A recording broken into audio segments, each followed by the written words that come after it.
Hey, Spider Nation, welcome back to another episode of Spider-Man's Tangled Web Show. I'm Jonathan, webmaster of SpiderManFanRave.com, SpiderManFanRave.com. Going over there, wonderful Spider-Man website, if I do say so myself. We got plenty of articles, plenty of editorials, plenty of reviews going over there. Have a good time. We focus on celebrating the character. So if you're a Spider-Man fan, I definitely recommend checking it out. As I said before, this is Spider-Man's Tangled Web Show, and I don't think this episode really needs any introduction because we've had a pretty event-filled week, and by event-filled, I mean I think there was definitely a civil war this week. It was luckily there were no casualties, and among that list of not being a casualty is James. Say hello to the people, James. Hi. Way to have enthusiasm, James.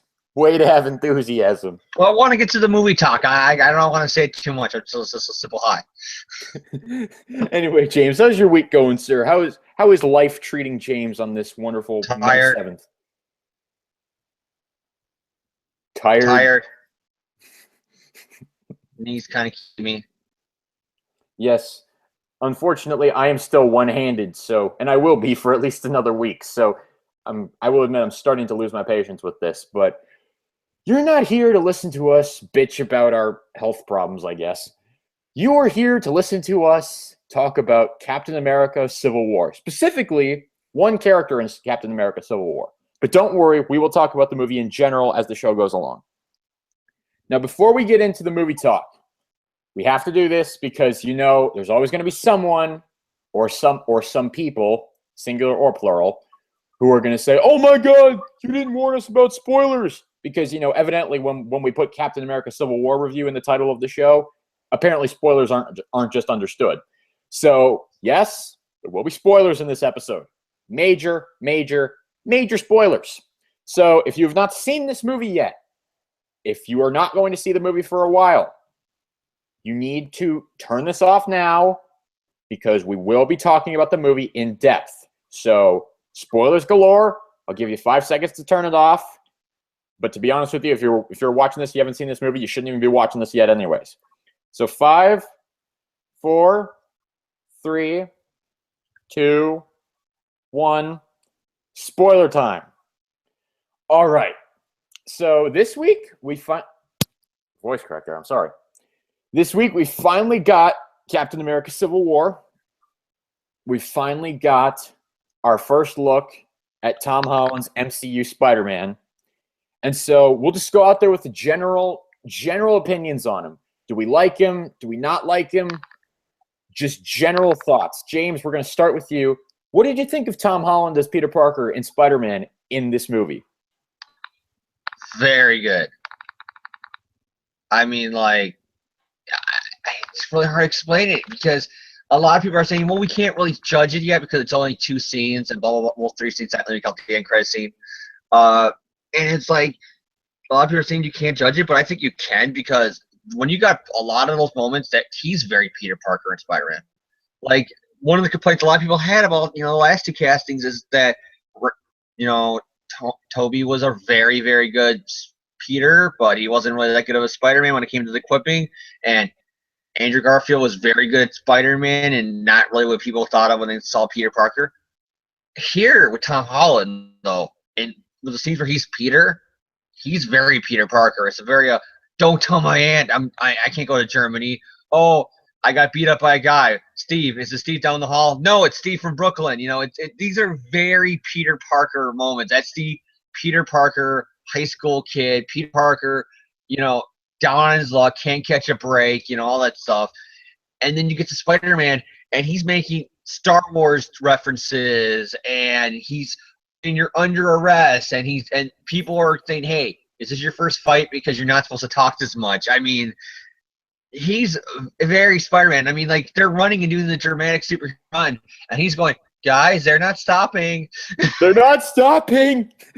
Shit, this was not what I thought it was going to be." But yeah, I'll just move into my general thoughts here on Tom Holland as Peter Parker and Spider-Man. James mentioned Andrew Garfield and Tobey Maguire, obviously. In terms of where I would rank Tom in terms of that, Andrew's still number 1. Everyone who knows me, I'm an Andrew Garfield fanboy. and everyone knows that Andrew Garfield will always be my number one Spider-Man, no matter what. You could probably get like Jesus himself to play Spider-Man, and I'd still say Andrew's better. Tom Holland, I would put as number 2. All right, I think he was better than Tobey, primarily because of the Spider-Man stuff. I think that Tom overall, his Spider-Man side outweighed Tobey's by an exponential amount.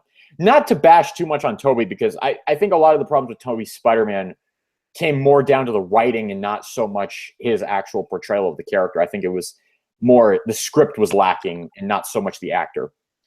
But Tom, I liked him a lot. I thought he was a very, very solid Peter Parker Spider-Man. I thought that a lot of his line delivery was absolutely fantastic. I thought that he embodied the character in a very, very strong way. I liked his Spider-Man more than I liked his Peter. I will admit, I'm probably going to need another showing of the movie to really get a solid opinion on his take on Peter Parker. But his take on Spider-Man is absolutely 100% good for me. It's very, very comic accurate, I think, which is not always something I'm worried about. I usually worry more about whether or not the spirit of the character is there. But they've definitely nailed Tom Holland, or they definitely nailed Spider-Man with Tom Holland's portrayal. I mean, just to throw it out there, my favorite Spider-Man moment in this whole movie was, I think it was Falcon. He was like holding on to, and he starts reading Falcon his Miranda rights. Like, you have the right to remain silent and all that shit. I lost my shit. I laughed for probably 5 straight solid minutes. That was hilarious. And that was something that was very noticeable to me, is like, you don't always laugh when you read Spider-Man's quips in the comics. You don't always laugh all the time. The humor is more like a symbolic thing for him. But Spider-Man in this movie was hilarious. I mean, he really was. I mean, James, I don't know exactly what you thought of, but I mean, how did you feel about Spider-Man's humor in this movie? How effective did you think he was in delivering that kind of thing? It was really good. I mean, him and Scott Lang stole the show when it came to jokes. From Scott Lang's, oh my god, I thought it was a water truck, to Peter's, oh shit, it's Giant Man Grown. They both brought it, and they both kind of had similar, introductions of their like hero worshiping the guys on the other side, on both their respective sides. And I love that kind of parallel, that you have Scott Lang, who's kind of like the adult, doing the whole kind of, wow, I know you, and then Peter does basically the exact same thing. And I love that about it, is that some people are making, the humor was too funny. Like, there's a guy who I'm currently, talking to, going back and forth in a debate on a message board I go to, and and they're like, the humor ruined the movie, because it was a comedy, it was a parody, it wasn't taking itself seriously enough. It needed to be Batman versus Superman, so there's always like a DC guy, and I'm saying, no, but it's Peter Parker, and in a lesser sense Scott Lang. There's gonna be quips, and did they have quips. I mean, like I said, you had Peter making references to Empire Strikes Back that had everybody else on the battlefield feeling old. You had him with the right to remain silent. You had him trash talking both Winter Soldier and Falcon before Red Hawk completely runs him over. You had him going like, whoa, you got a metal arm? That's awesome, dude. That exchange between Tony and Peter, which I love, because you got a sense that if Tony, not Tony and Peter, Steve and Peter, that interaction between Steve and Peter in the battlefield really set it that there's like no hard feelings between them, because Steve gets that he's just a kid following orders. So it's really good. I love how it played out, that you had Cap appear now in a Spider-Man movie, or Peter appear in another Cap movie. It's not gonna be, I hate you because you were on the other side. It's like, oh, I get it, kid. You were young, you're naive. You're cool. I like you. Because he drops I forgot what it was. I think it's like the bridge on Peter, like what do you call it? The terminal or whatever. Yeah, he drops it, and Peter catches it, and he stares at him, and he goes, you know what? I like you, kid. You got a lot of spirit. Where are you from? He goes, Queens, and then he smirks and says Brooklyn before he runs off. And I love that moment. That was the payoff later on with Aunt May, when she asks, who was the bully who hit you, Peter? He goes, oh, his name is Steve. And she goes, is it Steve with the buck tooth across the hall? And then he's like, no, May, it's Steve from Brooklyn. You don't want to know him. Oh my god. I mean, I love that moment. I mean, the moment where he makes the Empire Strikes Back reference. Guys, you remember that really old movie, Empire Strikes Back? I don't know why I just did a telephone there. You guys remember that really old movie? Jesus, Tony, how old is this kid? I don't know. He's on the young side. I love that. Does he even make kind of like a clone joke where he goes, I don't know, I didn't clone him or anything. He's just on the young side. Yeah, it was really good. And then there's that scene between him and Steve, and Peter's like, yeah, well, Mr. Stark said you're wrong, but you think you're right, and that makes you dangerous. And Steve's like, yeah, he's probably right about that. I really enjoyed that. But talking a little bit more about the scene in the bedroom, because this is kind of where some controversy may come up, especially with the suit, the Spider-Man suit. Now, in general, we talked about this on a previous podcast when they showed him in the trailer, and I said that I was mostly okay with the suit except for like the black stripes. To be honest with you, I've just grown used to the black stripes on the suit in this movie. They don't bother me at all, so I really have no complaints with the suit like at this point. Yeah, because we have never seen Spider-Man with black stripes before, ever. But I was talking about on the arms, James. But yeah, but something that was interesting to note in this movie is that Spider-Man's suit really wasn't made by him, at least not the one that he wore in the airport battle. Because as we saw when Tony came to his apartment and met Aunt May, which was really, it was kind of funnier than I thought it was going to be. That interaction between Tony and Aunt May. There was a line where she was like, "Yeah, I'm Peter's aunt." He's like, "Aren't you too old or aren't you too young to be somebody's aunt?" Which I thought was entertaining. Which I felt like they wrote that in immediately once the controversy of her being cast happened. They were like, "We got to put a line in there now about it." Yeah, but it was weird though because when you look at her, I didn't even really see Aunt May. I saw Mom May, but then when I thought about it, I'm like, no, that fits because she is supposed to like his mom. Yeah, she raised them and everything, so it fits. Yeah, and like I'm going to touch on that a little bit later. But as they go back in the bedroom, Tony puts the stick up in the ceiling, and the Spider-Man hoodie and the sunglasses and everything fall down. First of all, it turns out that concept art that we saw a couple months ago, apparently that wasn't complete bullshit like we thought it was going to be. But also, yeah, that was almost identical to that. Yeah, I saw that and I was just like, man, maybe I shouldn't like just wave everything off like I have been doing for the past year with this movie. But something that is kind of controversial with this movie is that Peter doesn't actually make the suit. Tony kind of provides him with it. Peter makes the web shooters. Peter has the actual web shooters that he built himself. And Tony even says, the tensile strength of this stuff is off the charts. And so, James, I'm going to ask you first. Do we care that Peter didn't really make his own suit? He still made his own web shooters, but do we care that Peter didn't really make his own suit? Is it a hindrance? Do we not care? Do we just enjoy it for what it is? What's your take on that? The biggest complaint we heard in 5 other Spider-Man movie appearances was, well, it does look like a suit a teenager/college kid can make. That's too good of materials. It's too this. It's too that. There's no way a teenager can actually sit down and make that costume. They finally say, we agree with you. He's not going to make the costume. Why isn't Peter making his own costume? It's like you can't win with people. Welcome to the internet. They don't want it to be spandex from the 70s, but you don't want it to look like spandex from the 70s, right, people? You want it to look good and up to par with the other movies, but if we say he made it, you would bitch at us for once again making it that there's no way a teenager could make that. And then they said, yeah, we agree. Tony's going to make it. And then you bitch at him for that because Peter didn't make it. I mean, I liked it because, again, everything Tony made for him was an upgrade to Peter's own shit. It was an upgrade to the costume. It was at the end of the movie, there was an upgrade to the web shooters with the spider single. That doesn't mean Peter is a dumbass who had to have Tony build everything for him.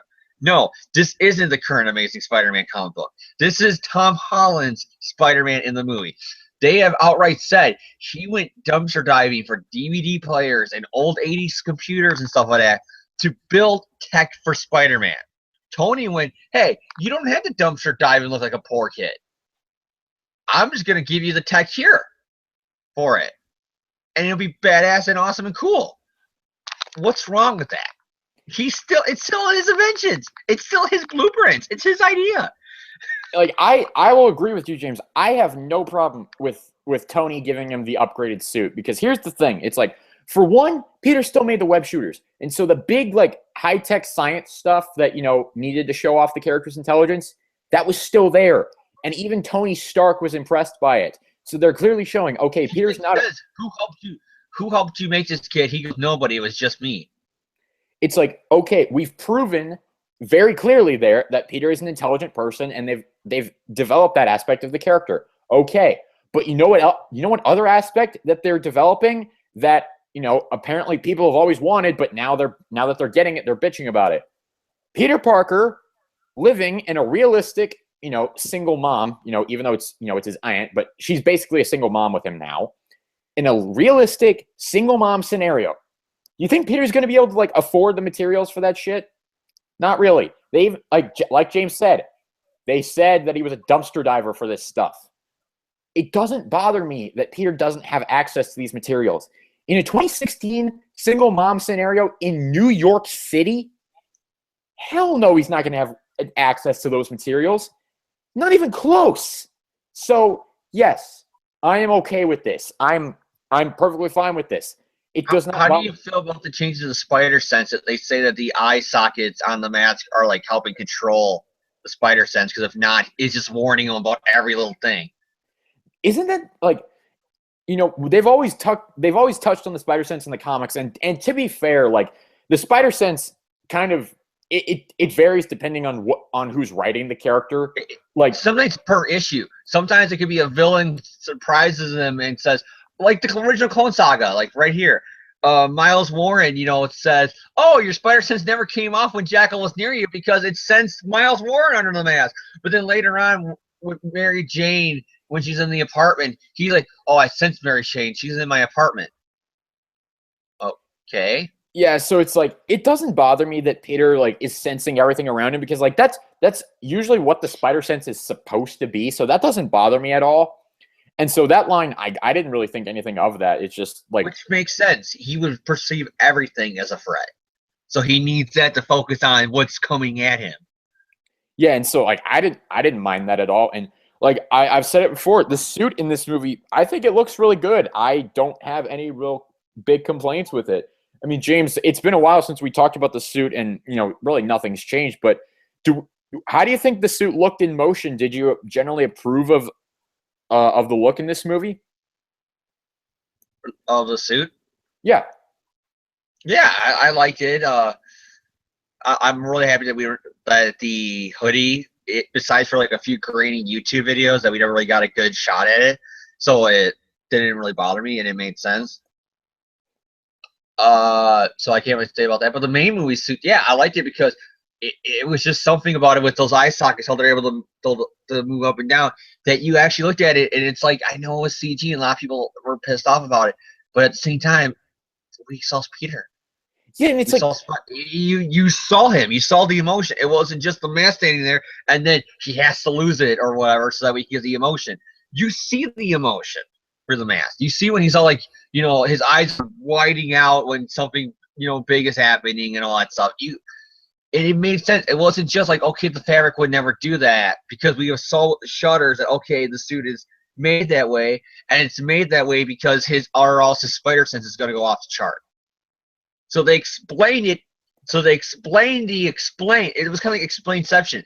They explained why the eye sockets needed to do that, which again explained why he then could show emotion in the mask during the fight. Yeah, it's like, I have no problem with the eyes moving. Again, it helps the character express emotion, and it gets rid of the problem that we had in at least 4 out of the last 5 movies, where he would constantly be taking the mask off every time he wanted to. The tradition did kind of continue there with at the end of him in the fight when Tony finds him and he thinks. And first it's like Peter's laying there. He's like, "Oh shit, I just killed a 15-year-old kid," and then he's like, "Go home, kid." Yeah, I maybe put a kid. I could see why Steve was always like, no, like teen sidekicks on our teams. So yeah, go home, Go to your Aunt May. And then his mask is like half off and it's like half on. There, it was kind of like, okay, they got it. He has the mask off. You can see his Tom Holland under there. Ha ha, bye bye bye. But then, like, I love the line after that. He's like, "No, Mr. Stark, I can help. Oh no, okay, I'm going home," which I thought was really funny. Which he's in Germany because did Peter just go back to the hotel room and wait for everybody else to be there to get a ride back, or was he literally just like walking from Germany back to Queens? I'm just picturing that right now. This guy in a costume. I imagine because he was just laying there. They just turned there going, Parker's still laying there. Okay, we got to get him. Fuck. And he's just like, why did I bring this kid again? All right, because 2 companies made a deal and I had to. Well, it made sense the way they explained it. Because for one thing, he never even told Peter to get into the fight. He just said, stay away and just web them up. Because he was thinking it's like instant, arrest. Like, oh, he'll web them and then they're stuck to webbing for an hour. This would be awesome. I mean, it's easy. What can go wrong? Except, oh god, he's a 15-year-old kid way over his head and he's gonna kick everybody. And I also love the moment when they're in the bedroom too, of right before they leave, Peter webs Tony to the door handle, and Tony is gonna. That's asshole Tony Stark, where he's all like, okay, you don't gotta come with me for my fight. I wonder how your aunt would feel about all this. And he's gonna go tell her. And Peter webs him up, and he's like, fine, I won't tell your Aunt May. And he's like, okay, I'll go to Germany with you. Fine, cool. So when do we leave, Mr. Stark? I don't know. You've got to get me out of this shit first. I love that. That was really funny. I was so hoping and expecting the line to be like he goes, when do we leave? Well, as soon as your thing, is dissolves. It dissolves in an hour. An hour? Get me out of it now! Like I was hoping that would be the way the line goes. That way you can sell the whole fact that what they always said in the comics, how the web always dissolved after an hour. Explain why there was never like always like 1,000 like spider ropes hanging around the skyscrapers was always ever an hour. And I was hoping that they would have put that line in there, but no, it was just put off as as soon as you get me out of it, kid. Yeah, and then now something I will say that was just a little bit of a disappointment for me. When Tony's just like, kid, why are you doing this? Why are you running around, in a hoodie like this? What makes you think you need to do this? And he's like, because when you can do the things that I can and you don't, and people get hurt, it's because of you. I really, really wish that they just tacked something on like, that's what my uncle always used to teach me. I really, really I felt like there was a missed opportunity there. It was more subtle than that because he looks down. That was their subtle way of saying Uncle Ben without saying Uncle Benning it. Without saying my Uncle Ben, power and responsibility. That was their way around it by saying, if I don't do good things with my powers, good people get hurt. And he looks down and he's thinking about Uncle Ben. Yeah, it's just, I felt like they really should, like, he should have mentioned that. Like, I felt like that was a missed opportunity. The one thing I brought up to John, it's kind of funny because you see a lot of film people and a lot of film critics like, thank God they're not doing the origin. They're not going to mention it. They're going to assume that everybody knows who Spider-Man is. Not everybody does know who Spider-Man is. Because I told John, there was a kid who went with their family to go see the movie and was leaving the theater. And this kid can be no more older than 4 or 5.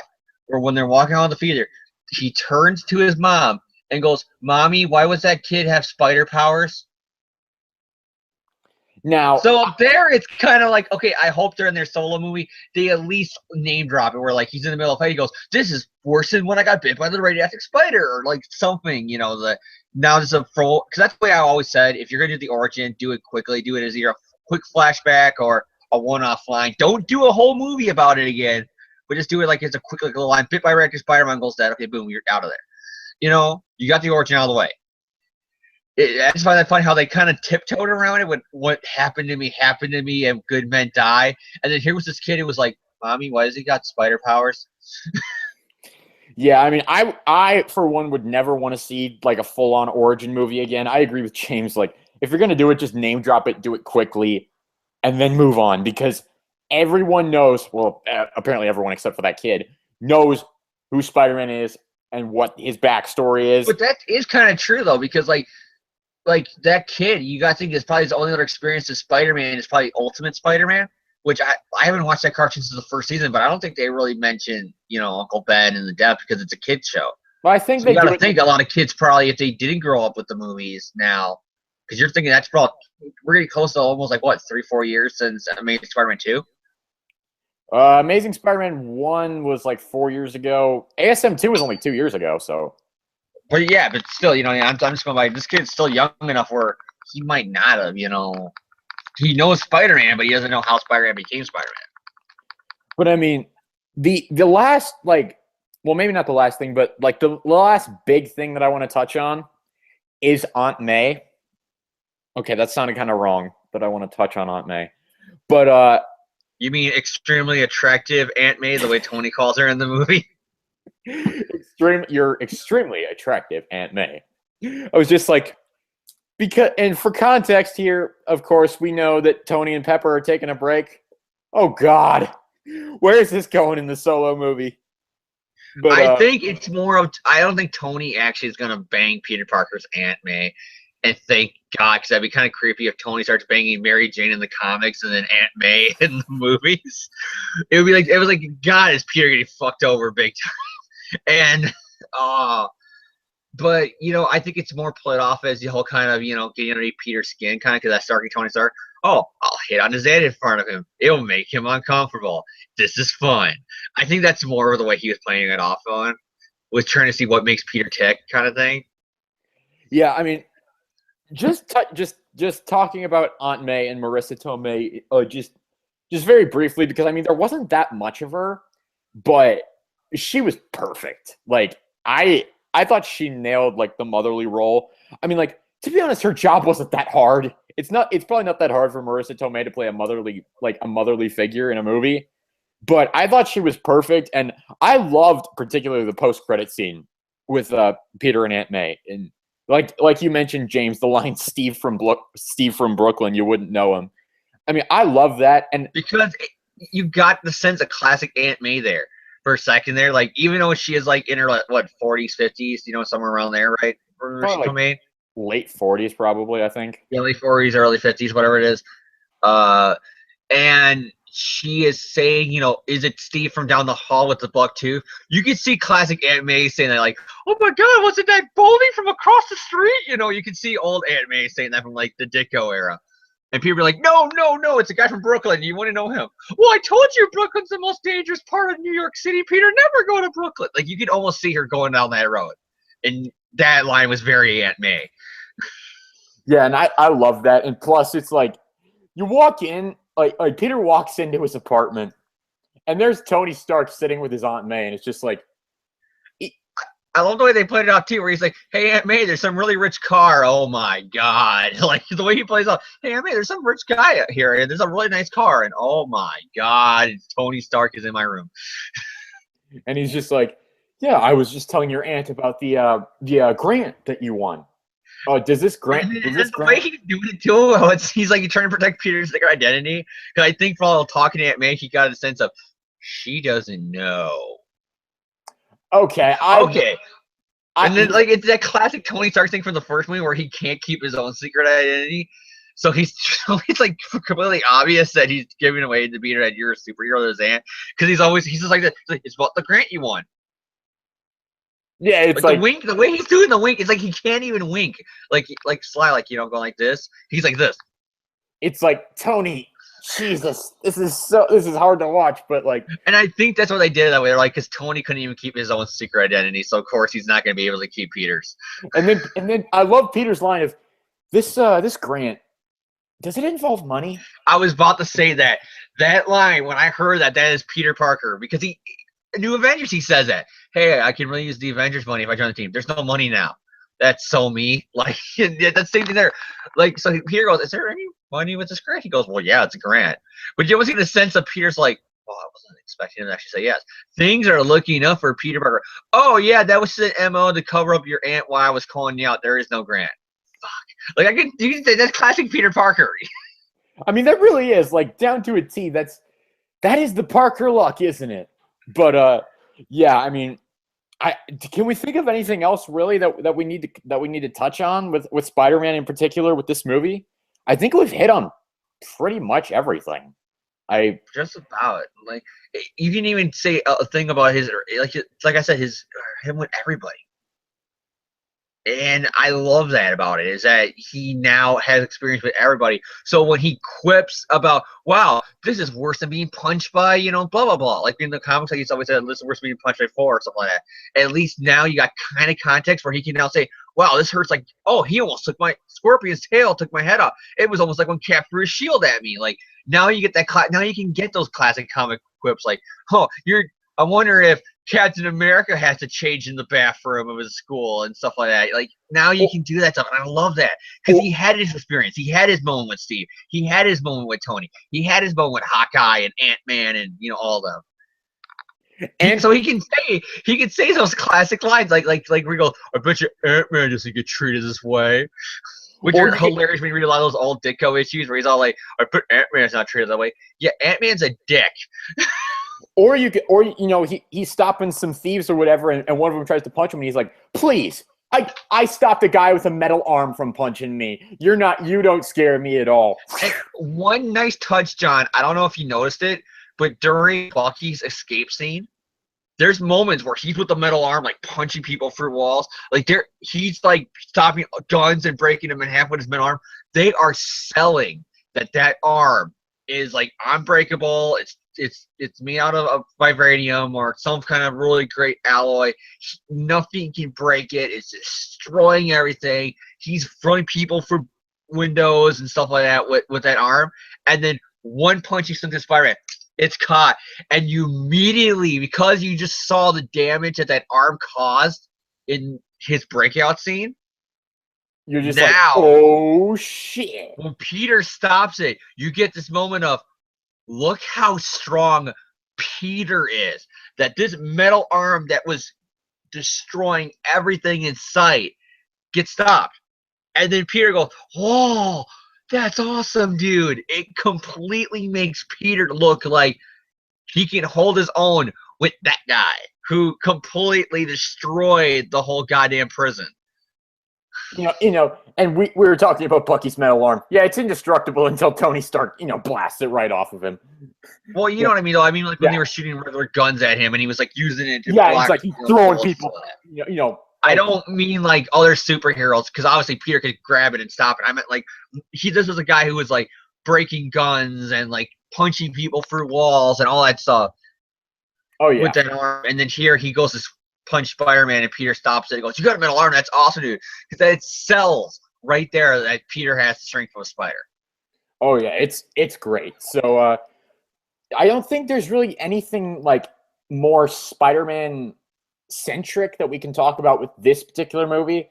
And so I guess we'll just give the best way to end this off for at least this segment would be, James, Tom Holland's MCU Spider-Man. Thumbs up, thumbs sideways, thumbs down.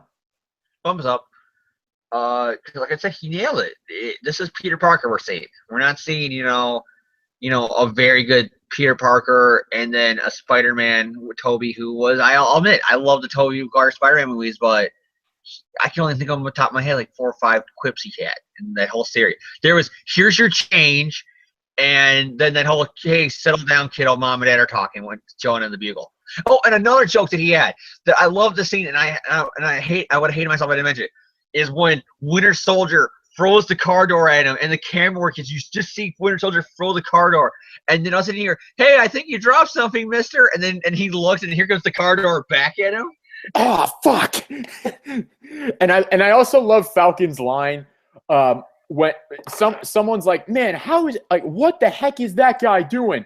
And Falcon's just like, everyone's got a gimmick now. Yeah. I love that.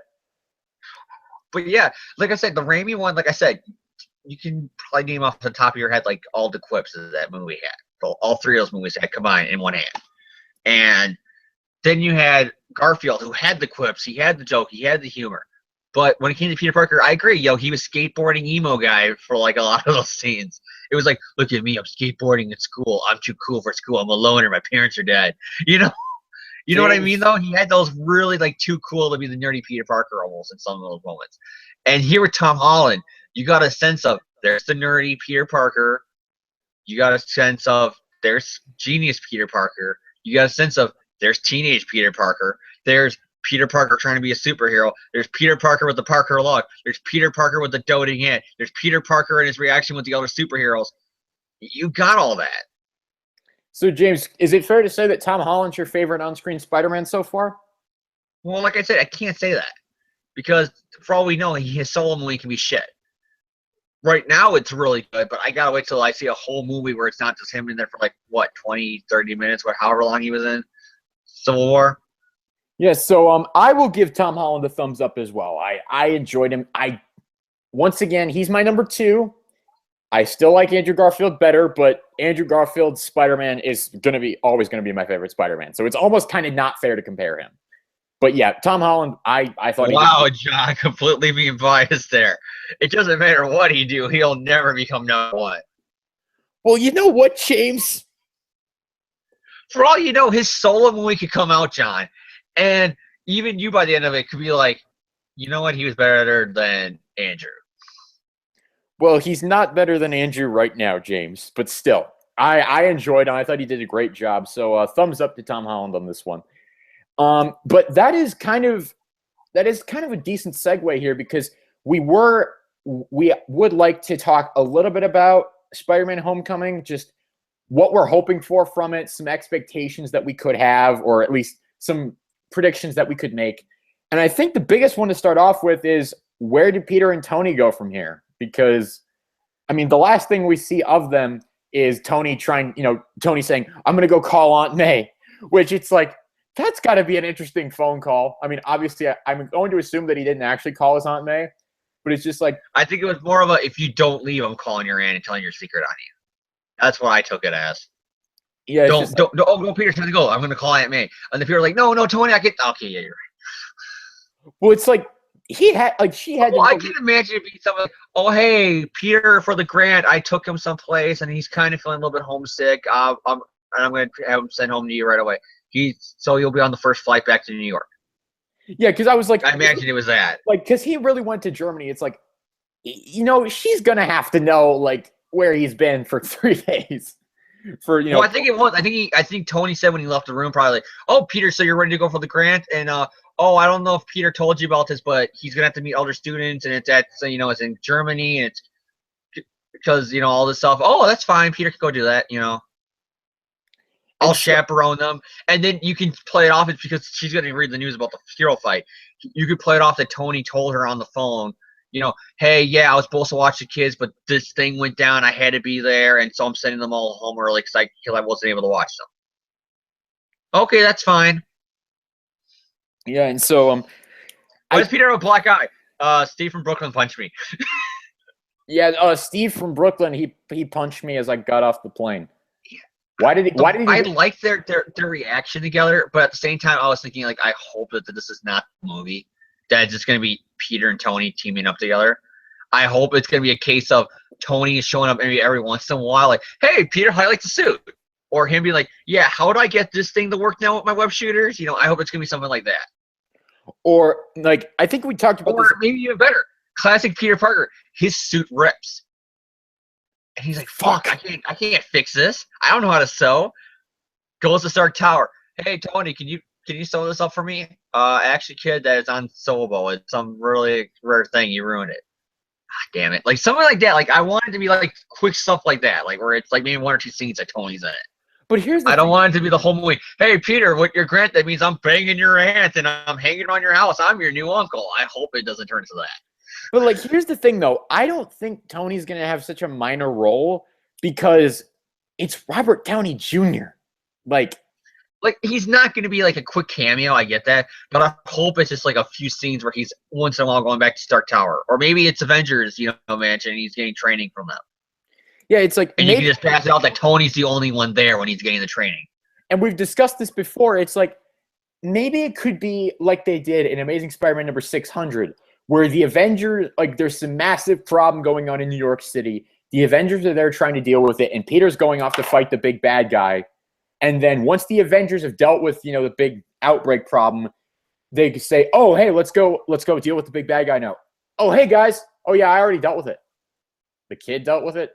Are you shitting me? Like, maybe they could do something like that. And even more makes me want Doc Ock to be the villain in the movie. because I still say that Doc Ock would be a perfect first villain for the MCU because he is arguably his number 2 or number 1 villain. He hasn't been seen in over a decade in a movie, so it's not like, you know, he's been overdone like a Goblin. I think that if you're doing a first villain movie for Homecoming, doing Doc Ock, and if you do that, it plays into not only 600 but also Amazing Spider-Man number 3 with Human Torch and the whole I'm sick, but I'll deal with him eventually. And then right when he goes, oh no, I'm going to do it. Peter shows up at the hotel. Oh, we're taken care of. Yeah, and like, I mean, the unfortunate thing is we're probably not going to get Doc Ock because they've already come out and said, yeah, we're not going to use any villains that, you know, that you've already seen on screen. So more than likely, Doc Ock, he's not going to be in this movie at least. But that also means that we're probably not going to get any. I don't think they're going to be out. I don't think like the classic villains are going to be out necessarily like all together. Because these are, you know, his Iconics Rogue Gallery. So I think what they mean is like this first movie, they're probably going to have it being like Scorpion or Kraven or Vulture, wherever they go. Some villain who hasn't been in a movie yet, they're going to put them in that spot. But I imagine like the third movie or the second movie, you're going to start seeing Doc Ocks and the Venoms and the Green Goblins, depending on which way they go. Well, I mean, like something we've discussed before is like, here's the thing. After Avengers Infinity War, probably, and, you know, Evans' contract is up, Downey's contract, Hemsworth, all those people. After their contracts are up, who do you really think is going to be like the center of the Marvel Cinematic Universe after that? It's probably going to be Spider-Man. It's already Peter. Like somebody at my theater, like I said, a lot of people are comic fans because it was opening night in the first showing. And one guy made a joke. He goes, Tom Gruber is probably like the most saddest man in the planet right now after this movie. Because he's trying to sell that his whole basis for Iron Man being Marvel's flagship guy is Iron Man 1. Look at the Marvel Cinematic Universe. And now Spider-Man's in there, and everybody loved Peter in the movie. Once again, his pet character, Iron Man, is pushed aside by our favorite friendly neighborhood web swinger. And just a little bit more of a spite. The end of this movie, after the post-credit scene, it doesn't say Captain America will return. It doesn't say Iron Man. It doesn't say Black Widow or anybody. It says Spider-Man will return and nobody else. It's just and then like Kevin Feige went, fuck you, Albion! Yeah, and it's just like, yeah, get on your knees, bitch. But and it was nice because in these movies, you always see characters created by, you know, and it comes with Joe Simon and Jack Kirby, obviously, because, you know, it's a Captain America movie. But then when they get to the special things, it says all these sequels. It goes Avengers created by Stan Lee and Jack Kirby, blah, blah, blah, invented by blah, blah, blah, blah, blah. Like, it's going on the list. And then the last one says Spider-Man created by Steve Ditko and Stan Lee. And you get to that, and it's like, I just saw Stan Lee and Steve Ditko credited for Spider-Man in an MCU movie. My life is complete, almost. Yeah, James, you know, you just have to, you know, get a stable job, get married, all that stuff. But yeah, your life is complete. And it's like, this is what I've been wanting to see since Spider-Man 1. You know, I wanted to see him cross over with the X-Men. I wanted to see him cross over with all the other movies that were coming out. And we finally got that here. And there's potential to have it down the road because especially, you know, like I said, after all the big guys' contracts are up, you know they're going to push him. And that's what we were talking about with the Rogues Gallery. They're going to get to all the classics. Like, they're going to get to a lot of the classic Spider-Man storylines. They're going to get to them. I mean, I don't know if this is true or not, but because I didn't see it. I don't know if you saw it, John, but people said some of those billboards, Oscorp is one of them. What I heard people online say that Oscorp is cameoed by a billboard or sign or something that says Oscorp on it. I didn't see that in the movie, but I've only seen it once. I didn't notice. Like I said, it was a few people online saying that, but I know there's a lot more people are saying they didn't see it. Like I didn't see it, so it was just people like thinking they saw it and they didn't or whatever. I feel like if it was there, I would have seen it. Like I really. But you know, like I said though, you got Stark Industries and you got Hank Pym and his company. You can always have Norman come in those movies first for a Spider-Man movie now. Depending on how the Sony contract works. You can always have classic Spider-Man Rogue Gallery be hinted at in other Marvel movies if they fit. Like you can have a Guardians of the Galaxy movie where you see a black ooze on a planet and they're like, don't touch it. You don't know what it would do. Dude, I'd lose my shit. You know what I mean? You could like the Venom symbiote. There's a black ooze and it's coming towards Star-Lord, and then last second before Star-Lord touches it, he goes, nah, I don't know where this thing has been, and walks away or something like that. You could have a name drop, in another Iron Man or another Ant-Man movie with Pym or the companies where there's a name drop of we got to do this invention before Oscorp patents it or something like that. There's other ways you could tease the classics role gallery without having them being in the movie. Like, hi, I'm at you, Spider-Man. Because now he's in a multiverse universe where you can do that stuff. You don't got to have it all being confined to being his world. You can have Oscorp mentioned in a business room scene of one of the Marvel movies. You can have the symbiote on another planet. You can have a reference in one of the later Captain America movies that Cap's going through like some, journals about super soldier serums or whatever, and then he comes across Dr. Otto Octavius and radioactivity or something like that. You can put those people in there without actually having them in there. You know what I mean? Yeah, and that's one of the beauties of the Marvel Cinematic Universe and having Spider-Man in it is you can set this stuff up, and then, once you get to the Spider-Man movie, you're like, oh, man, it's all there. And especially with Tom Holland, I mean, Tom Holland's going to become like one of the biggest names in superhero movies. He's going to, just because of how much they're going to absolutely milk this MCU Spider-Man. They're going to. They're going to. I know that they're right now. They're only talking trilogy, but Marvel Studios, it's never just down to that. I mean, there's already talks now about Iron Man 4, and we thought that there was never going to be an Iron Man 4, but there's a lot of rumors now about Iron Man 4. Yeah, Downey. Yeah, even Downey, he was like, yeah, I could do one more if they wanted me to. I think I could. I mean, I think Downey might have been burnt out after Iron Man 3, but then Age of Ultron made him like into it again. It's like, yeah, sure, I'll do Captain America. Yeah, I'll do Spider-Man. I think, yeah, I'll do another Iron Man movie. I think that's what it was. I think after Iron Man 3, he might have been burnt out. Like, once my contract's up, I'm done. But then after Age of Ultron ended, he must have just a ball or just a good time with it. He's like, you know what? I could do Captain America 3. I could do Spider-Man. I could do this movie. And plus, it's like, I'm making good money doing this. He's getting 40 million plus back end, for Civil War. It's like, I could go to work and do this. Here's the weird thing, though. Kevin Feige, in one of the interviews when asked about the Sony Spider-Man movies, one thing he said is he didn't understand why they rebooted Spider-Man.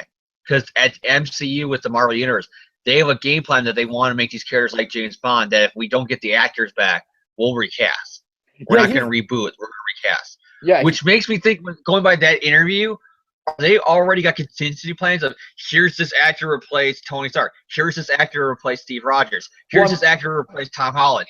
They got these contingency plans, I guess, that these guys don't come back and they still want to use the characters. They can, I guess. But I mean, Kevin just gave an interview a couple days ago, and they actually asked him about recasting. He's like, yeah, well, here's the thing. We're not actually worried about that right now because we've got everyone. Don't worry. Yeah. Don't worry about it until you have to. Don't do it until you're at the negotiating table with Downey or whatever, and you don't know if it's going to go your way. He's like, we've got everyone signed through 2019. I'm not worried about recasting right now. And so I'm not worried about it right now. It's years away. I think the death of Captain America is still up there because somebody said Sebastian Stan has like a 7 or 8 movie picture after. Like his contract still includes like 7 or 8 more movies after Civil War.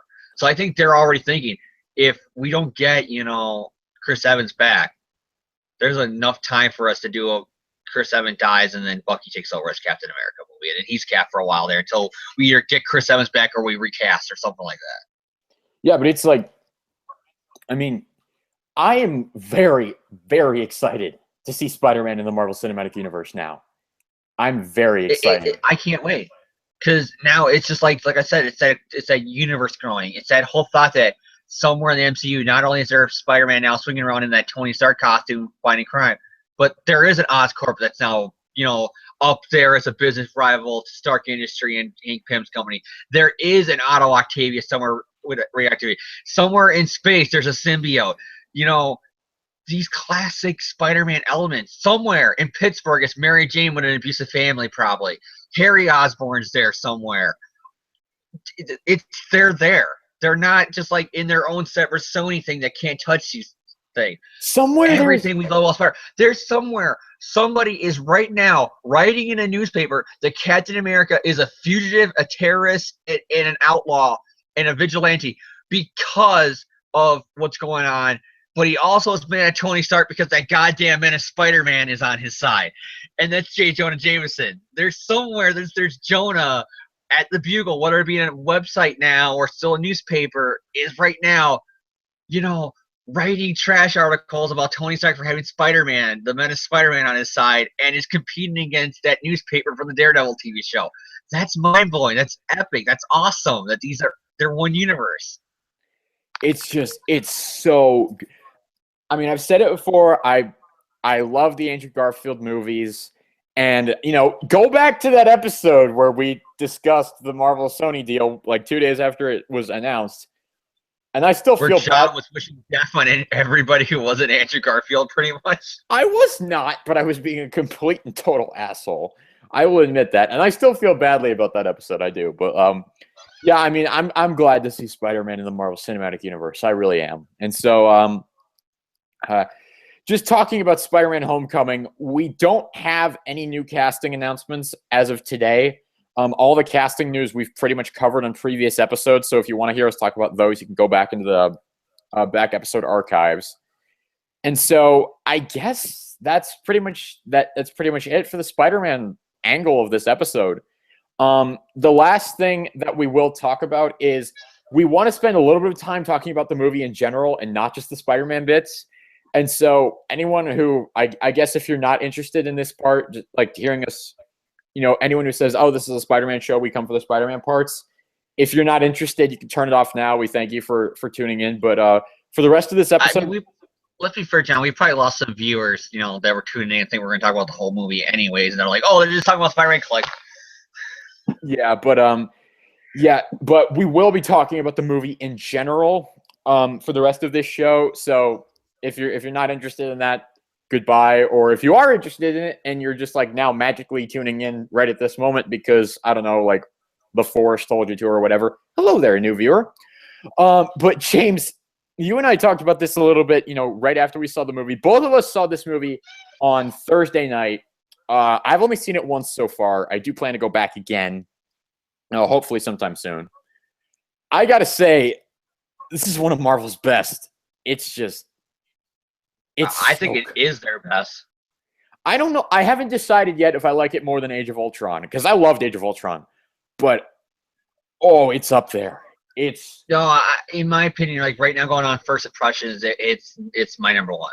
Like I said, it could change. Obviously, it's one viewing, but from so far right now, from the humor to the action to the drama, to the casting, the effects, the choreography, the characters, the story. I can't find too many faults with it. The only real one I can say is Baron Zemo. I did not like him as a villain. I felt like he was useless, kind of wasted. And the only redeeming quality I had about him is the fact that they didn't kill him. Is that I hope that means they're saving him for another sequel to actually do him right. Like this was just his introduction, and then they're going to save the real Baron Zemo for later. And we kind of like Mandarin. I'm hoping it ends up happening with Iron Man 4. If that does happen. I gotta say, I liked Zemo. I didn't have any problems with him. I understood going into this movie that the Zemo we saw in this movie was not going to be the Zemo from the comics. I didn't really have that big of a deal with it. For those of you who don't know, Captain America is my number 2 Marvel hero, and so like these movies are generally pretty important to me. Like Cap he's not Spider-Man level, but he's up there for me in terms of Marvel. And so I gotta say, this is it's probably better than Winter Soldier. Like as much as I love Winter Soldier, this movie is probably above Winter Soldier for me. And I gotta say, like just the one word that I use to describe this movie, smart. It is very smart about what it does. For one, it balances the characters in a way that boggles my mind because it never felt like you were getting lost in all of these storylines. It never felt like the movie was losing its center or its focus. It always felt like, okay, this is Cap's movie. This is his story. Tony's a big part of it. The rest of the Avengers are a big part of it. But this is Cap's movie. And I like that they were able to maintain that. And I like that even with all this story of, you know, Tony turning over a new leaf and, you know, submitting to authority, to Scarlet Witch, you know, Elizabeth Olsen having this whole crisis of whether or not she's really, you know, a WMD, or if she's really a good guy. From Vision trying to learn, you know, what it means to be human, to Bucky, you know, learning, you know, relearning who he is, to Black Widow being torn between two sides. It's just like all these stories, and they never lost it. They always kept their center, and it was incredible. It really was. And once again, James brought up Batman versus Superman earlier. And I really hesitate to be this guy who's going to use this movie to trash the other one. Here's the big difference between this movie and Batman versus Superman. One, it's a good movie. And two, this movie understands its characters. And this movie, you know, this movie did so much good by all of its characters. Everyone had something to do. Everyone had a moment to shine. And that was something that I really loved. I mean, James, I don't mean to hog all the time here. Like, what do you think about, like, all that stuff I just said there? Like, do you agree that this movie, like, generally serviced its characters well? They all did. Like, you hear a movie that has a big cast like this, and immediately, especially with comic book movies, too many cooks comes in a lot of people's head. Too many characters, you know. Look at any time that there's more than one villain. A lot of times those superhero movies, like, tank because of it. Here you had, 6 on 6, so you had, like, 12 heroes and, like, one villain. It had a lot of characters, but they all were done right. Spider-Man had his moments. Ant-Man had its moments. Wanda, she had her moment in the sun. You know, you go down the list. All of them. Widow had her moments. Clint had his moments. Vision had his moments. Tony had his moments. Bucky had his moments. Falcon, War Machine. The list goes on and on and on. Everybody had their moment. The characters were all treated well, and they all had their kind of bow out moment. Like that line about never trust a Stark. That was kind of like Ant-Man's, bye, everybody, I'm still there, but I'm not going to be doing much more. You know, you got, you know, Falcon with the smirk when Cap walks up. You got Peter with the whole, I'm going, he faints, you know. Everybody had their bow out moment. Everybody had their grand entrance with, like, the name cards that popped up as soon as they appeared in the movie and stuff like that. It all made everybody feel important. Not one character that I felt like, well, they were wasted. Other than Baron Zemo, the villain. When it came to the actual people who were the meat and bones of the story, which were the heroes, none of them felt like that they were just wasting space. And, like, can I just give, like, there's two people in this movie, like, besides Steve Rogers, that I want to give special shout-outs to. Elizabeth Olsen, the Scarlet Witch, because she knocked it out of the damn park in this movie. I mean, I loved Wanda in this movie. And the other one, the other big debut, Chadwick Boseman as Black Panther, killed it. Yeah, we can't talk about this movie without talking about him. He killed was amazing. I am in no way a Black Panther fan. I tried to get into his books, and it's just like I just never like get into them after a few issues. It's just not one of my, you know, the Marvel heroes. I think, you know, my top 10 or top 5. And in this movie, I can definitely say I'm maybe not a fan of him in the comics, but I'm definitely a fan of him in the movies. Oh my God, he was so good. He was portrayed beautifully. I cared about every scene he was in. Every moment that he was in the movie, I cared. And it was just like, it was so, you felt for him too. Like, you understood where he was coming from. And it's like, I don't want to turn this into a Batman v Superman shit fest, because I actually like I said, I kind of like Batman v Superman. Fuck that. But you got why they were fighting. Everybody. Batman v Superman, it was all, you're a vigilante. Well, you're a vigilante too. You kill people. Well, you kill people. You go too far. You go too far. Collateral damage. You cause collateral damage. It's like, you're both like, you know, you're hypocrites that are fighting over nothing. Almost. Just fighting to fight. This, though, you understood why Black Panther wanted to kill Bucky. You understand why Iron Man wanted to kill Bucky. There's a lot of people who wanted to kill Bucky in this movie. And a lot of it had to do with dead parents. Jesus Christ, is Batman secretly writing the script? You know, I will say, like, are they going to like, literally, it was to the goddamn point when they go, file 1992. I was so expecting you to see Winter Soldier kill Tony file, and it goes, now File 2005, and you got Richard and Mary Parker who are SHIELD agents being killed by Winter Soldier. I'm like, is there any more dead parents you're gonna throw in this movie that Bucky may or may not have been involved in? But oh my god, it was just like, and it was like, you understand why Iron Man was fighting, because you had the whole director of SHIELD thing that was in the comic, but you also had the whole Bucky killed my parents. You had Black Panther with the Bucky killed my parents. You had Wanda, where I have said this before. I felt like that was their wink and nod to Avengers Disassemble.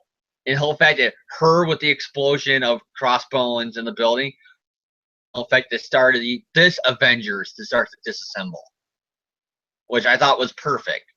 And she was really great in it. I loved Elizabeth Olsen.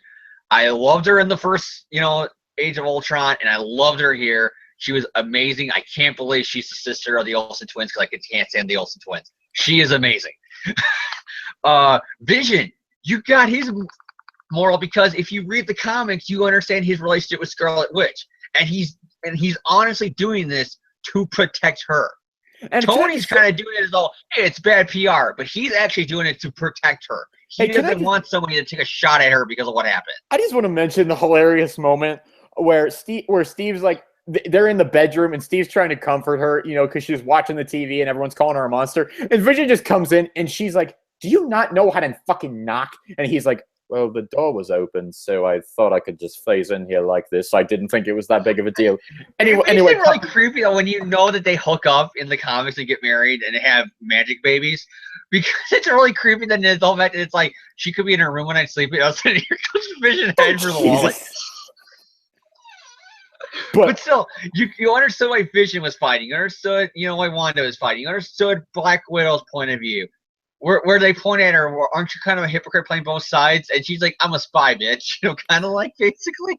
But she basically said, like, I'm a spy, bitch. And then you understood why Clint was getting in the fight, because he retired and he owed Cap a favor, and he owed Wanda a favor, and that was why he did it. He goes, I owe you guys a favor, I'm coming in. You understood why Scott Lang was in there, because, he's a spy and they need somebody. He's not a spy, but he's a thief, and they need somebody to help break people out and get into places and steal things. And also, him because of Hank Pym has a vendetta against the Starks. So again, it made sense why he was here. Peter Parker, you got a chance to team up with every Marvel hero. Plus, Tony's going to give you a grant and not reveal your secret to your aunt. I got why he was there. Everybody, you had a reason to fight, and you understood why they were fighting. And I love that about this movie. And then let's just talk about the airport scene, like more than we already have. Giant Man.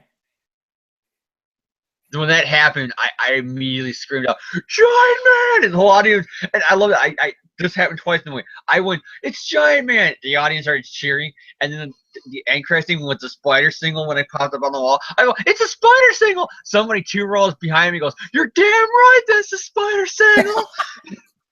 You're damn right. But yeah, it's just like, the airport scene was so good.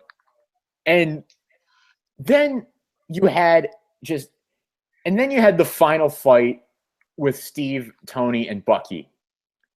And you just had, like, that was so emotional and so... It's like, John, if I can describe that whole ending fight, climactic battle, in one word, it'd be feels. And you know what? The Russos, they describe this movie as a love story. It's about the brotherhood between Cap and Bucky. They nailed that so well, because it's just like, Steve becomes a fugitive. He's pissed off that, the government is trying to tell him what to do. Kind of rightfully so. And, That's another thing I want to bring up. Before we go to the climax, can I bring this up? As somebody who read the comic Civil War, and I said this before we went on the air, I love how it didn't follow the movie. The movie did not follow the plot of the comic, to a T. It wasn't beat-by-beat remake. But the moments they did pull, I got to be honest, they did them better than the comic. Yeah, that scene with that mother, where in the comics, she's blaming Tony Stark for something that he had no connection to, because it was kind of like a commentary on how Muslims were treated. Like him and Johnny Storm both got kind of like this, where, well, you're superpower people, you're all the same. So when one of you commits something evil, we all blame you. Okay, that's kind of a dick move and racist, but okay, whatever. Where it was kind of out of place there, where it was in the comic and it felt weird. Here it was, yeah, I did kind of create Ultron and he dropped the city, back down to Earth. Yeah, that kind of is my bad. Like, it was played off better here.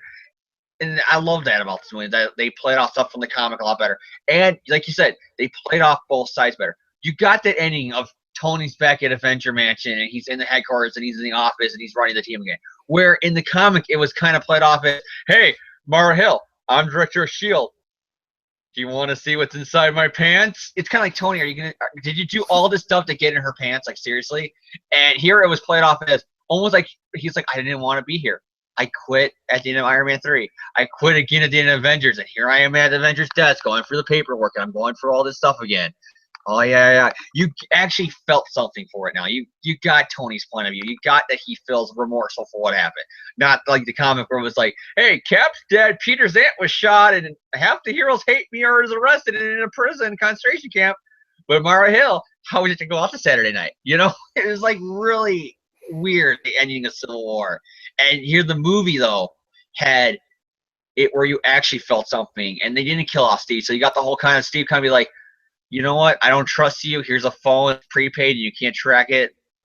But I busted all my friends out, and if the world comes to an end again and you need us as Avengers, we'll be there.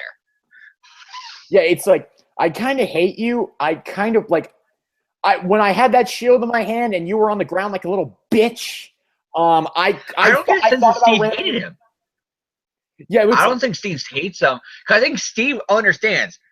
If the roles were reversed and he saw Stark's parents killing his parents or something like that, he would have went off. He'd probably thinking, I don't know how I would have reacted. Yeah, I don't think he hates Tony. Tony, I think, hates Bucky. I don't think he hates Steve, because like Steve said on the letter, hey, I did because I didn't want to hurt you. So I don't think that Iron Man hates Steve, but I think it's a case where he does hate Bucky. Yeah, it's like I did kind of overstate there, but it's like you understood, like, and here's the thing. There was natural setup prior to this movie that made you understand, like you said, James, why each character was on each side. It's like you understood why Cap didn't want to be controlled. You understood why Tony was willing to submit. You understood, Just somebody else pointed out, if this was Tony and Iron Man 1 and the Captain America 1, Cap would be pro-registration or pro-accords, and Iron Man would be anti. Because Iron Man was no, I don't trust the government. My weapons were being used by terrorists. I'm going to cancel all these contracts. No fucking way I'm working for you guys again. And then Tony would be like, whatever you want, sir. Whatever you want, General Ross. And then it's switched now, where it's like, hey, after the events of Winter Soldier, yeah, this government's corrupt. With Hydra agents. We just don't know how many people are still Hydra agents in that facility. There's no way I'm signing this where they can tell me go kill myself legally because somebody from Hydra or somebody else who was like Purple Man is like brainwashing them, or a Skrull or whatever. There's no way I'm listening to them and signing this and giving me my freedom. You're having us giving House of West to Wanda for doing nothing besides blowing up a building with people in it. She kind of did something. He's like, that's the big one where he was like, goddamn, he's like, you got her under house arrest, Tony? My God, she's a child. And I love that. But that's very much like what happened in the comic. But I love that, though, how from his experience with Winter Soldier, he's changed. And Cap, with everything that happened in his trilogy and the two Avenger movies, he changed to the point. He's like, no, we need to be kept in check. We dropped a city on people. We had a nuclear bomb in New York City a few years before that. Well, that was S.H.I.E.L.D.'s fault. Like, come on. That wasn't my armor got reused by Justin Hammer with some psychopathic Russian dude. And then again with Iron Patriot in my next movie. Fucking, we need to be kept in check, Steve. We need somebody to make sure we're not doing the wrong thing. You got all that. And it wasn't just like the comic where it was like, this random lady slapped me, so I completely changed my view, and I'm so totally pro-reservation now. Tony Stark. This was more of, it actually fit and made sense. Yeah, and it's just like, when they're all, like, when they're going at each other, and I loved how the end of the movie, the movie ended with Steve, like you said, if you need me, I'm here. And I also love, like, just the shot of Sam, when he smirks, and Steve just walks up to the cell smiling, and he's just like, let's get out of here. Hi, buddy, what's up? No, it was kind of like, hey guys, what's up? And this is probably going to be like one of the most secure prisons in the world, and Steve Rogers just beat his way in there. I just love that. And I love though how there's a little subtle touch that if you notice all those guards are knocked out, they're not cops that were killed. You can see that they're still breathing and moaning. So it's like I like how they put that on. Like, yeah, Cat didn't go there and kill some innocent guards. He just knocked them out so he can get his friends out. Yeah, and it's like I love that. And like just can we throw it out there? Dick move killing off Peggy. Just dick move. That's 2 in a row. It was that was a Phil's moment because you didn't see it coming. Yeah, and it's like he gets that, like he got that text. It was in the middle of they're all debating, and all of a sudden his phone goes off and it says she's gone. And at first I'm like, who's gone? They wanted to run away, and after they were debating this, and you realize, oh shit. And then I remembered because I'd seen a TV spot with a funeral scene. I was like, wait, what the hell is that? And she's like, and it was like she's gone in her sleep, and it was the in her sleep part that like cued me off. I was like, fuck you. All right, you did the dick move in the first movie where you gave him Alzheimer's, and then you did this one. Piss off. But I think they did that because they were going to write, because with like in the original Civil War, they're going to write the Sharon Carter relationship with Cap, and they're probably, yeah, it'd be kind of awkward if the aunt's still alive and Steve still has feelings for her. Yeah, because that was the weird part. The Sharon Carter kiss scene, it kind of weirded me out a little bit because it's like, yeah, Steve, you were still in love with her great aunt, who just literally died like a day ago. And now you're making out with, well, you're related to her and you're also kind of hot. And can we just say, like I told John before the show, if things would turn out differently, he could have been her Uncle Steve.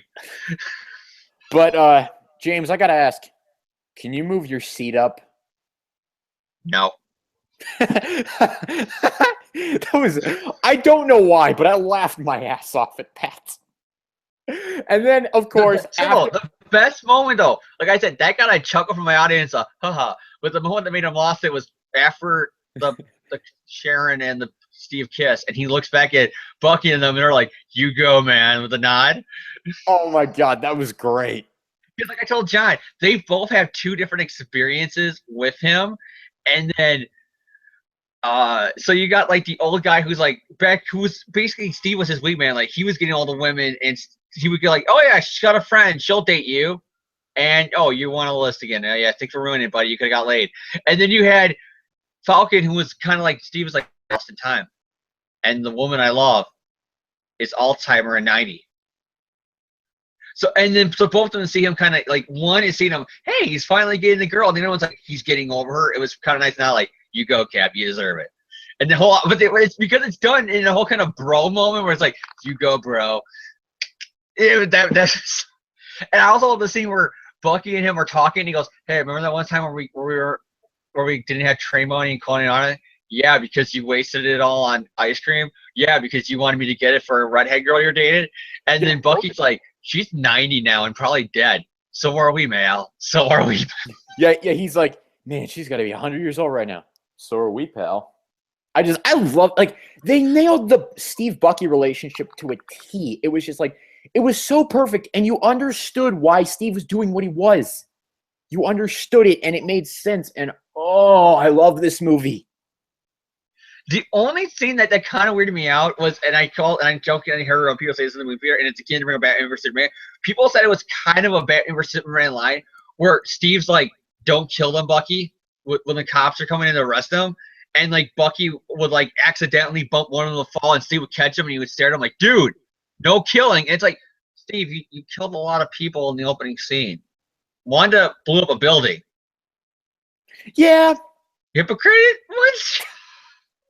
But yeah, it's just like, there's no way around it. He snapped people's necks with his shield when he was batting it around, and he took off gas masks when the poisonous biohazard was, filling the room. Yeah, I know. He killed people. Yeah, he killed people. But oh my god, that just hashtag Marvel heroes are also hypocrites when it comes to killing, I guess. But hashtag Marvel at least makes good movies. Here's the one thing I do find when weird, and I come to tie back to Spider-Man. How does Peter fit into the Accords? That was what I was thinking, like, because there's only like 8 signatures on those accords. It's like, so does Peter not fit And they in? said you're forced to retire if you don't sign, but I can't see Peter Parker signing it. And Peter's not going to sign. And it's like Matt Murdock's not going to sign that shit. Jessica Jones is not going to sign that shit. Oh my God, it's just building up to an even bigger Civil War, isn't it? Can you imagine Jessica Jones with that? Because they'd be like, go up to our offices, sign this, go fuck yourself. Like, literally, that's what she would say. Just like, go fuck yourself. So go up to Luke Cage, sign this, go fuck yourself. Go up to Matt. How the hell did you know my secret? You're Matt fucking Murdock. You're kind of hard. No matter what continuity is, it's hard for you to keep your secret identity. Son of a bitch. Peter, the only way I can see about it is if they write around it in his movie that because he's 15, you got to be at least 18 or older to sign up for the Avengers. Like, it's like a draft. So if they do that, I can forgive it then. Like, well, you're a 15-year-old kid, so we can't legally have you being a super soldier, basically. Yeah, but yeah, I mean, But everybody else, that was kind of weird. It was like, and another thing, it's like, how did Tony put 2 and 2 together that it was Peter Parker Spider-Man? He's Tony Was Stark. it Peter posting it on his own video? Like he says these videos on YouTube, did he just assume that, the kid posting the videos have to be Spider-Man? It's kind of weird how he just figured out that Peter Parker Spider-Man. It's like he could have figured out that Spider-Man was a kid, but specifically Peter Parker, like he had to notice something, I think. Like see Peter. He's Tony Stark. I didn't really think too much about that, to be honest. I don't know, because they tie into Amazing Number 12 that I have over here. Tony's like, hey, Parker, you stole my old gimmick of the bodyguard. But it's not played off in a, I know you're Spider-Man and why are you doing my thing? It's played off in a whole Tony's a goddamn idiot and doesn't realize that's Peter Parker Spider-Man. So you got 2 different Tonys here going on. But even still, one, it was like, you're wondering, how did he figure it out? And then another Tony who you're wondering, how did he not figure it out?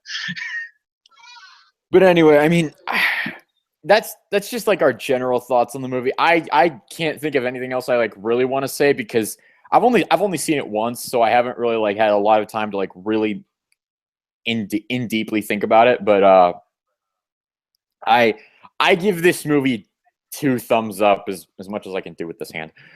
2 thumbs up. It's really, really good. If you've not seen it yet, first of all, why the hell are you watching this? Because we just spoiled the hell out of it for you. But also, go see it. And if you've already seen it once, go see it again. It's a good movie. And another thing is, this movie was done right. You hear this a lot with movies, the movie is more set up for sequels than it is regular movies. This movie was its own movie, but at the same time, we're set up for Black Panther. We're set up for Infinity War. We're set up for another Captain America movie. We're set up for another Iron Man movie. We're set up for Spider-Man movie. We're set up for the next Ant-Man movie. We have set up now for this. They set up the world going forward without it feeling like this was a 3-hour commercial for other things, aka Amazing Spider-Man 2 at times. I hate you, James. But anyway, John, seriously, you had that complaint too that movie was a 3-hour commercial for other movies that didn't get made. I know, but it was still perfect. Anyway, yeah. Do we have any other thoughts on Captain America: Civil War as of this moment? I think I've said pretty much everything I wanted to say. Like most of my thoughts. I like how they kind of did what everybody was hoping for they would do. Like in a lot of superhero movies where the lesser known villains, you can get them away with, like, there'll be like the first villain, like the first like 15 minutes, and they're taken care of, and then you can introduce a real big bad. And I like how they did that with Crossbones. How they did that, how they his storyline out of the way there, and then they moved on. I like how they finally, like a superhero movie, finally, did that. Where Amazing Spider-Man 2 kind of did that, but it was more kind of like in reverse. It was like the last 15 minutes. And another thing is, I find it funny how, again, with Baron Zemo, I didn't like him as a villain, and everybody goes, well, besides Loki, there's no good movie in the MCU, villain in the MCU. And it's like, well, that's because a lot of the really classic Marvel villains, they never had the rights to. Spider-Man's Rogues Gallery, they didn't have the rights to. Doctor Doom, they didn't have the rights to. Skrulls, they didn't have the rights to. Magneto, they don't have the rights to. So a lot of those big villains are like the big, like, Marvel villains that everybody thinks about. Oh, Kingpin for a while there, they didn't have the rights to. All these villains they didn't have the rights to. But now, with Spider-Man in there, I feel like you're going to stop hearing the villain was lackluster. Because now you're going to have Scorpions. Now you have the Kingpin on Daredevil. Now you're going to have, Scorpions, the Venoms, the Carnage, you name it. And then if these rumors, which are bullshit probably, but if Fantastic Four ever comes over, you're gonna have Doom and the Skrulls now in this universe, and a Galactus. Oh yeah. Things are looking up for Marvel. Let's just say this: MCU, how greatest it's been right now, and you might think it's coming towards the end with these actors. No, it's not. It's never gonna. It's gonna be like the comics. It's gonna get to the point where they're not gonna be like the comics in that there's gonna be like 100 issues of one volume or something like that. But you're gonna end up with something like years down the line. They're not gonna reboot. I don't think. I think they are just gonna go the James Bond route and say, hey, it's a comic book. It's a sliding time scale. We can just recast and recast and recast, and they're never gonna stop. As long as you're making money, you're not gonna see an end of this gravy train. There's no way. There's so far the light is not at the end of that tunnel. That tunnel is still miles away from being, anywhere seeing the light at the end of that tunnel from Marvel. All right, but I think that's going to do it for our Civil War review. That's also going to do it for this episode of the podcast. We wanted to dedicate this whole episode to movie talk. Next week we'll come back. We'll talk about Amazing Spider-Man Volume 4, number 12. We sure will talk about that. And we'll talk about anything else that may pop up in the news in the next week. So, James, do you have any final shout-outs or words for the listeners before we sign off? Just to everybody who was behind the scenes of that movie. I can't name off everybody, but the Russos, to the cast, to the special effects, the choreographers, the stunt doubles, you name it, like all of them, they all deserve a shout out from that movie. Oh yeah. That my shout out, Marvel, Stan Lee, Steve Ditko, obviously. Thank you for Spider-Man. Kevin Feige, the Russos, Tom Holland, all of them, Chris Evans, Robert Downey Jr., everyone who's involved with Civil War and Marvel Studios, all that. Thank you. Other shout out this week. Shout out, hashtag renew Supergirl. I don't care what you have to do, renew it. Make sure it's good, please. Other shout outs, I think that's it. Shout out to all the people who, like me, are going to be taking finals next week. So, yeah, that's something I should probably go do. Like now that once this show's over, I should probably go study. And also shout out to all the moms out there because Mother's Day is tomorrow, as of this recording. So shout out to all the moms out there. Happy Mom's Day. And yeah, so I think that's going to do it. So thank you all for tuning in. We will see you next week. Go see Civil War again. And thank you to Marvel Studios for giving us a great movie. So yeah, we'll see you all next week. So have a good time.